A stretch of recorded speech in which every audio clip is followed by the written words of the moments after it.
Bulletin की शुरुआत करेंगे बड़ी खबर के साथ। देहरादून से बड़ी खबर, आज बीजेपी की बड़ी बैठक होने वाली है। बैठक में सभी मोर्चों के पदाधिकारी बुलाए गए, तो सदस्यता अभियान को लेकर यह बड़ी बैठक होगी और 1 सितंबर से बीजेपी का सदस्यता अभियान शुरू हो रहा है। बड़ी खबर आपको बता रहे हैं, भारतीय जनता पार्टी के सदस्यता अभियान को लेकर यह महत्वपूर्ण बैठक आज होने वाली है। तो 1 सितंबर से भारतीय जनता पार्टी का यह सदस्यता अभियान शुरू हो रहा है। बड़ी खबर आपको बता रहे हैं, तो आज बीजेपी की बड़ी बैठक होनी है। बैठक में सभी मोर्चों के पदाधिकारी बुलाए गए हैं। तो सदस्यता अभियान को लेकर यह बैठक होगी। तो 1 सितंबर से सदस्यता अभियान की शुरुआत होगी। बड़ी खबर, तो आज भारतीय जनता पार्टी की बड़ी बैठक होने वाली है। बैठक में सभी मोर्चों के पदाधिकारी बुलाए गए हैं और बीजेपी के सदस्यता अभियान को लेकर इस बैठक में मंथन किया जाएगा। 1 सितंबर से भारतीय जनता पार्टी का ये सदस्यता अभियान शुरू हो रहा है। बड़ी खबर आपको बता रहे हैं।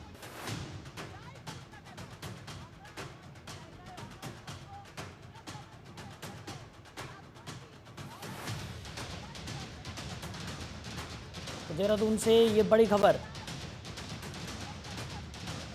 जहां भारतीय जनता पार्टी के सदस्यता अभियान की शुरुआत होने वाली है और उसी को लेकर आज ये महत्वपूर्ण बैठक भारतीय जनता पार्टी ने बुलाई है। तमाम पदाधिकारियों को इस बैठक में बुलाया गया है। 1 सितंबर से भारतीय जनता पार्टी का सदस्यता अभियान शुरू हो रहा है, जिसको लेकर ये महत्वपूर्ण बैठक आज होगी। सदस्यता अभियान को लेकर इस बैठक में मंथन किया जाएगा। बड़ी खबर आपको बता रहे हैं।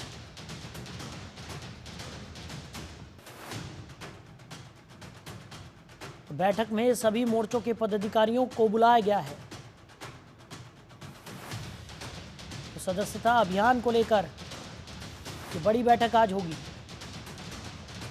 1 सितंबर से भारतीय जनता पार्टी का सदस्यता अभियान शुरू हो रहा है। को लेकर तमाम तैयारियां की जा रही हैं और आज महत्वपूर्ण बैठक भी भारतीय जनता पार्टी ने बुलाई है। तो बैठक में सभी मोर्चों के पदाधिकारी बुलाए गए हैं और सदस्यता अभियान को लेकर इस बैठक में ज़रूरी दिशा निर्देश भी दिए जाएंगे। मंथन होगा। 1 सितंबर से भारतीय जनता पार्टी का ये सदस्यता अभियान शुरू हो रहा है।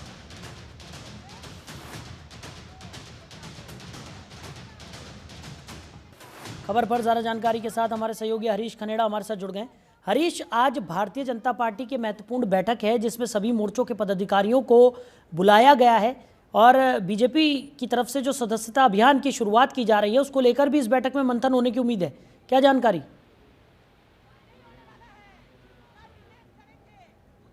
उत्तराखंड में बीजेपी का लक्ष्य है कि 20 लाख लोगों को सदस्यता दिलाई जाए और सदस्य अपना बनाया जाए। तो इसको लेकर के लगातार अपडेट किया जा रहा है। कार्यकर्ताओं में जोश फूका जा रहा है कि ज्यादा से ज्यादा जो लोग हैं उन्हें बीजेपी में ज्वाइन किया जाए, बीजेपी की सदस्यता लोगों को दिया जाए। तो यही एक रूपरेखा इसकी बनाई जा रही है। अब अंतिम बैठक आज होने जा रही है क्योंकि सितंबर 1 तारीख से एक महाअभियान के रूप में इसे दिया जा रहा है। उत्तराखंड प्रदेश सरकार की अगर बात करें, प्रदेश संगठन की अगर बात करें, तो यहाँ पर लगभग 20 लाख लोगों को टारगेट किया गया है कि 20 लाख लोगों को जोड़ा जाएगा। महेंद्र भट्ट जो बीजेपी के प्रदेश अध्यक्ष हैं, उनकी तरफ से लगातार कार्यकर्ताओं में उनको जिम्मेदारियां दी जा रही हैं। मंडल अध्यक्ष से लेकर के बूथ अध्यक्ष से लेकर के सभी को, प्रत्येक लोगों को जिम्मेदारी यहाँ पर दी जाए, क्योंकि बिल्कुल एक ये कहना बहुत अलग होगा कि जिस तरह से अगर बीजेपी की अगर बात करें तो बीजेपी कहीं न कहीं लोगों को जोड़ने का काम इसलिए भी कर रही है क्योंकि अब चुनाव बहुत नजदीक हैं, चाहे वो निकाय के चुनाव हो, पंचायतों के चुनाव हो, तो उनको ध्यान में रखा जा रहा है और किस तरह से बढ़त इसमें मिल सके, किस तरह से ज्यादा से ज्यादा लोगों को जोड़ा जाए ताकि पार्टी को इसका सीधा सीधा फायदा चुनाव में मिले। तो इस तरफ लगातार काम भी किया जा रहा है। सरकार की मंशा, माफ कीजिएगा, संगठन की मंशा है कि जिस तरह से जो लोग हैं उनको सरकार की योजनाओं के बारे में जानकारी देना, साथ ही साथ केंद्र सरकार और राज्य सरकार की तरफ से जो योजनाएं इस समय प्रदेश में चल रही हैं उनकी लोगों को जानकारी देना ताकि लोग इससे प्रभावित हो सके और लोग बीजेपी का दामन थाम सकें। हरीश, वहीं जिस तरीके से भारतीय जनता पार्टी के सदस्यता अभियान को लेकर तमाम तैयारियां देखने को मिल रही है और जो लक्ष्य, जैसा कि आपने भी जिक्र किया कि एक बड़ा लक्ष्य यहां पर भारतीय जनता पार्टी ने रखा है, 20 लाख लोगों को जोड़ना कोई मामूली बात नहीं है। और ऐसे में अगर इस लक्ष्य को साधना है तो उसके लिए एक मजबूत रणनीति की भी यहाँ पर जरूरत है। और उसी कड़ी में लगातार भारतीय जनता पार्टी का मंथन का दौर भी हम देख रहे हैं। आज भी ये महत्वपूर्ण बैठक होने वाली है। अभी तक की बात करें तो किस तरीके की रणनीति यहाँ पर भारतीय जनता पार्टी की देखने को मिल रही है, और अगर भारतीय जनता पार्टी 20 लाख लोगों को अपने साथ शामिल करने में सफल हो जाती है तो ऐसे में कहा जा सकता है कि पहले से ही एक बड़ा संगठन और ज्यादा मजबूती की तरफ अग्रसर होगा।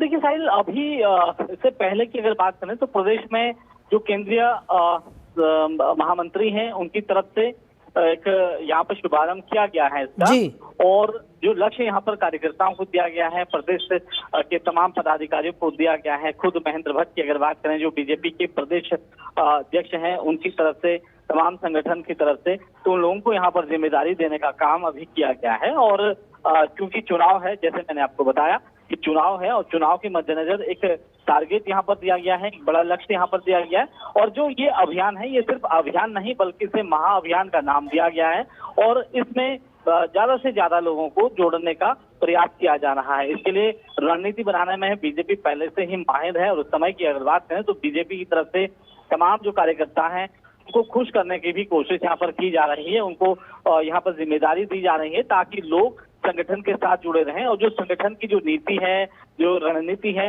वो लोगों तक पहुंच सके। और इसी आधार पर लोगों को जोड़ने का काम किया जा रहा है। चुनाव बहुत नजदीक है, पंचायत के चुनाव होने हैं, निकाय के चुनाव होने हैं, प्रदेश में सभी जगहों पर चुनाव होने हैं, उसके बाद 2027 के चुनाव होने हैं। तो कहीं न कहीं जो सदस्यता अभियान है, या इससे विशेष फोकस यहाँ पर दिया जा रहा है, विशेष जोर यहाँ पर दिया जा रहा है। इससे कहीं न कहीं जो 5 रुपए की जो सदस्यता है वो लोगों को यहाँ पर दी जाएगी, और ज्यादा से ज्यादा लोगों को यहाँ पर जोड़ने का भी काम किया जाएगा, ताकि जो एक मजबूत जो पार्टी है, पार्टी मजबूत बन सके और आने वाले जो चुनाव हैं उनमें जो जीत है वो फतेह हो सके। जी हरीश, एक और बड़ा सवाल यहाँ पर है कि भारतीय जनता पार्टी जिस रणनीति के तहत आगे बढ़ रही है, और लगातार हम देख रहे हैं कि लोगों से जो जुड़ाव है भारतीय जनता पार्टी का, उसे बढ़ाने की कोशिश यहाँ पर की जा रही है। और केवल उत्तराखंड में ही नहीं बल्कि देश के अन्य राज्यों में भी हम देख रहे हैं कि एक ठोस रणनीति के तहत भारतीय जनता पार्टी खासकर युवाओं के साथ एक जो गठजोड़ है उसको और मजबूत करने के प्रयासरत यहाँ पर नजर आ रही है। रोजगार के तमाम अवसर जो है वो युवाओं के लिए मुहैया कराए जा रहे हैं, और लगातार कोशिश की जा रही है कि ज़्यादा से ज़्यादा युवाओं को रोजगार यहाँ पर मुहैया कराए जा सके, और युवाओं से जो भारतीय जनता पार्टी है वो और ज़्यादा जुड़ सके। तो ये जो रणनीति है भारतीय जनता पार्टी की, ये कितनी ज़्यादा कारगर साबित हो सकती है आने वाले समय में?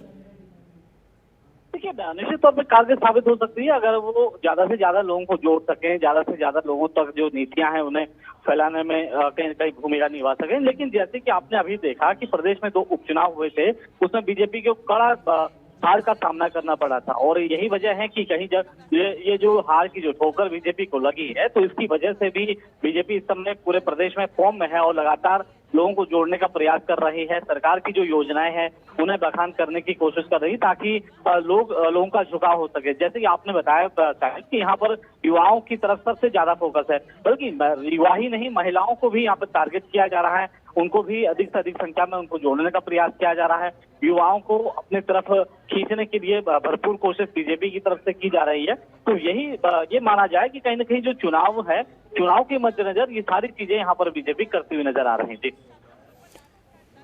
चलिए हरीश, हमारे साथ जुड़ने के लिए, इन तमाम जानकारियों के लिए आपका बहुत शुक्रिया।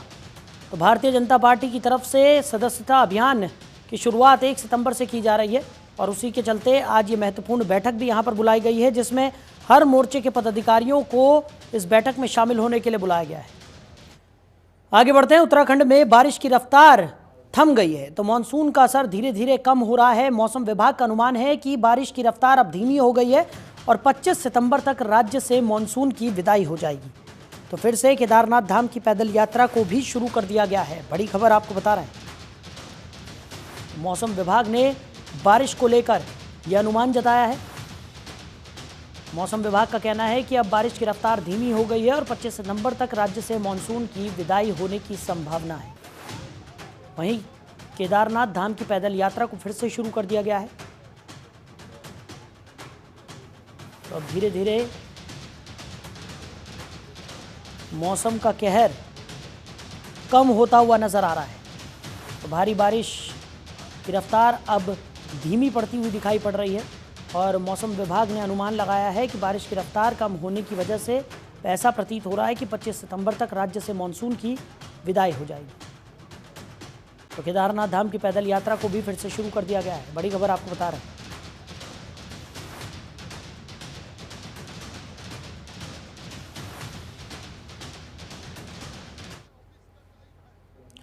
उधर हरिद्वार में जिला गंगा संरक्षण समिति की 52वीं बैठक जिलाधिकारी धीराज सिंह गर्ब्याल की अध्यक्षता में आयोजित की गई। बैठक में कस्सावान नाले में आपत्तिजनक सामग्री फेंके जाने के मामले की जांच के लिए 4 सदस्यीय समिति गठित की गई, जो 1 हफ्ते के अंदर रिपोर्ट प्रस्तुत करेगी। साथ ही बैठक में जिलाधिकारी ने अवैध दुकानों के खिलाफ सख्त कार्रवाई के निर्देश भी दिए हैं।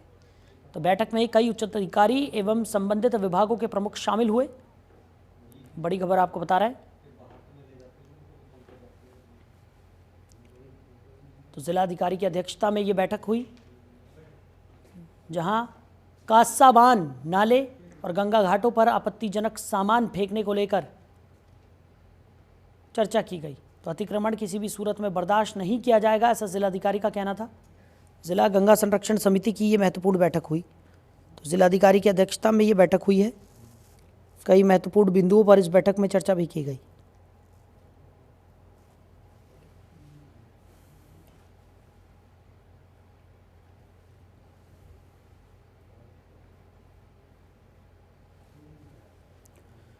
उधर गंगनहर कोतवाली क्षेत्र के माधोपुर गांव में हुई घटना के बाद से लगातार राजनीति भी जोर पकड़ती जा रही है। आपको बता दें कि गांव में पुलिस और गौ संरक्षण स्क्वाड टीम गांव में चेकिंग के लिए पहुंची थी। इस दौरान युवक तालाब में कूद गया और उसकी मौत हो गई। परिजनों ने पुलिस पर हत्या का आरोप लगाया है। वहीं पूर्व मुख्यमंत्री हरीश रावत और कांग्रेस के नेता मृतक के परिजनों से मिलने पहुंचे। इस दौरान हरीश रावत ने कहा कि पीड़ित परिवार की हरसंभव मदद की जाएगी और उन्होंने डीजीपी से बात कर कहा कि ग्रामीणों को बेवजह परेशान न किया जाए। साथ ही उन्होंने बीजेपी पर निशाना भी साधा।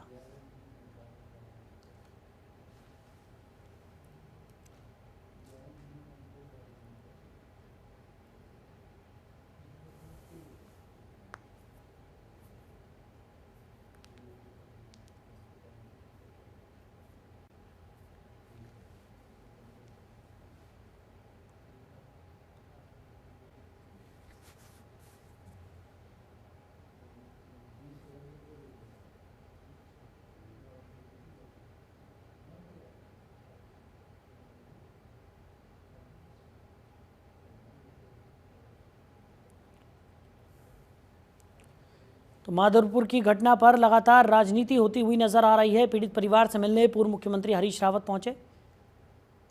पीड़ित परिवार को हरसंभव मदद का भरोसा उन्होंने दिया। तो हरीश रावत ने बीजेपी पर गंभीर आरोप भी लगाए।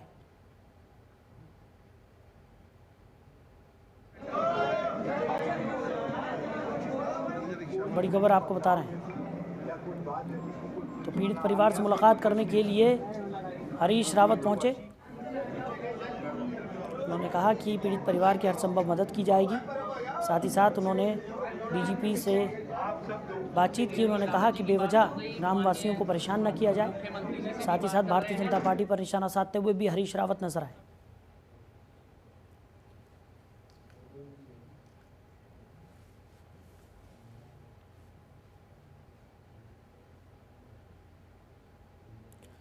उधर पीएफ विभाग ने कर्मचारियों के पीएफ को सुरक्षित रखने के लिए अपने सॉफ्टवेयर में महत्वपूर्ण बदलाव किए हैं।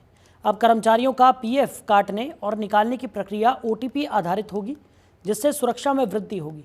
ये जानकारी पीएफ कमिश्नर विश्वजीत सागर ने सिडकुल स्थित pure and care health care company में उद्योग मित्रों के साथ एक बैठक में दी।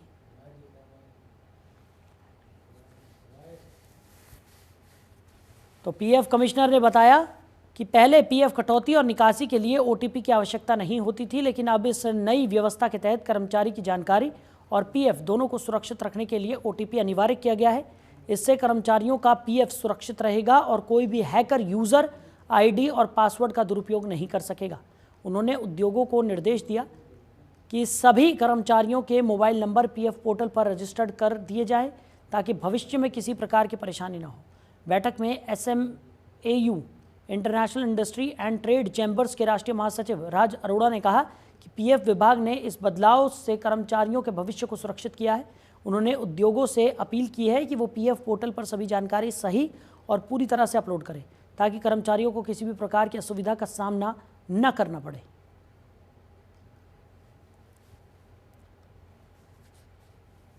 एक्चुअली ऐसा है कि गवर्नमेंट जो है और ये सिक्योरिटी फीचर्स ला रही है। एम्प्लॉयज़ में था OTP बेस्ड, एम्प्लॉयर में लॉगिन में OTP बेस्ड फीचर नहीं था, तो अब वो गवर्नमेंट ने ले आए हैं ताकि ज़्यादा से ज़्यादा एक सिक्योरिटी फीचर मिले सबको, कोई यूज़र ID पासवर्ड का मिसयूज़ ना करे। तो इसी के बेसिस में एक जो है OTP बेस अब कर दिया गया है। तो अब जब भी कोई आदमी लॉगिन करेगा तो उसका जो है OTP आएगा।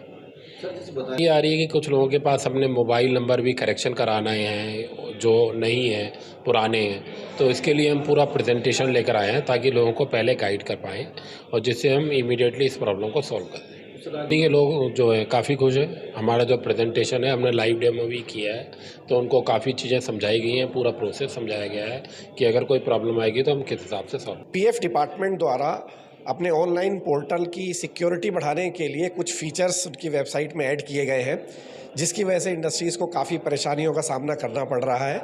उन परेशानियों को कैसे डील किया जाए, इस बारे में आज ये बैठक रखी गई है। इसमें regional PF commissioner mister Vishwajeet Sagar sir अपनी पूरी टीम के साथ यहाँ पर आए हैं और इंडस्ट्रीज़ के साथ इंटरेक्शन किया जा रहा है। बेसिकली क्या हुआ कि पीएफ डिपार्टमेंट में की जो वेबसाइट है, कुछ लोगों द्वारा हैक करने की शिकायतें आ रही थी, उसका मिसयूज़ करने की शिकायतें आ रही थी। इसको देखते हुए पीएफ डिपार्टमेंट ने एक एडिशनल सिक्योरिटी फीचर डाला जिसको हम OTP के रूप में देखते हैं, जिसमें लॉगिन और आईडी और पासवर्ड के बाद जो रजिस्टर्ड मोबाइल नंबर है जो उस समय यूज़ किया गया था, जिस समय पीएफ अकाउंट खोला गया था जो एम्प्लॉयर का है, उस नंबर पर OTP आता है। उधर लाल कुआं के हल्दूचौड़ जयपुर खीमा मोट हल्दू के ग्रामीणों ने तहसील कार्यालय में जोरदार प्रदर्शन किया और आवारा पशुओं के आतंक से निजात दिलाने की मांग की। ग्रामीणों ने तहसीलदार मनीषा बिष्ट को 12 सूत्रीय मांगों का ज्ञापन सौंपकर समस्या का समाधान करने की मांग की है। ग्रामीणों ने बताया कि आवारा पशुओं के कारण फसलें बर्बाद हो रही हैं और सड़क दुर्घटनाएं बढ़ रही हैं। उन्होंने कहा कि व्यापार मंडल सहित तमाम संगठन कई बार प्रशासन को मामले की जानकारी दे चुके हैं, लेकिन अभी तक कोई ठोस कार्रवाई नहीं की गई।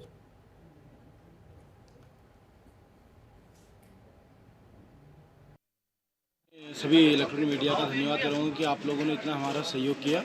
और हमारा मांग ये है कि देखिए गंगापुर में इतनी बड़ी गौशाला बनी है, आपको प्रशासन सबको बता दिया गया, इतनी बड़ी गौशाला बनी है और हमारे जानवरों को कोई वहाँ पता नहीं, और भी नए नए हल्द्वानी से लालकुआ से इधर से बाहरी क्षेत्रों से ला के बड़े बड़े जानवर छोड़ दिए जा रहे हैं, क्योंकि आज के टाइम में बच्चों का रोड में निकलना भारी पड़ गया। छोटे बच्चे शाम को नहीं निकल सकते रोड में, ये स्थिति हो चुकी है।